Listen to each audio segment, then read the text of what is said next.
Today I'm just going to show you how to reset your phone and prepare it for sale or returning to a manufacturer. This is Android 8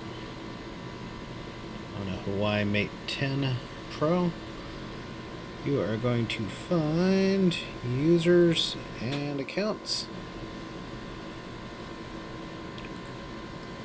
Going to remove your Google account. Go ahead and remove my Dropbox account too.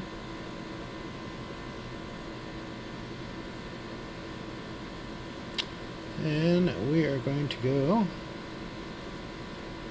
find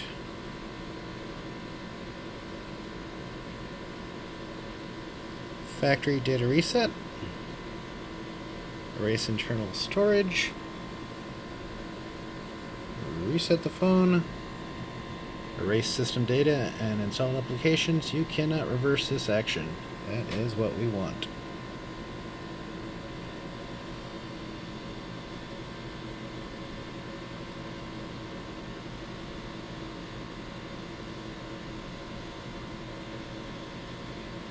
And when it is done, you can either sell it or return it. It will no longer be Google locked to you. And that's about it.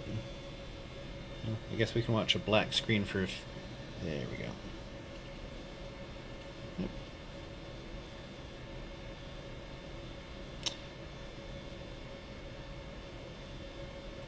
This little Huawei Mate 10 Pro is now going back to the manufacturer.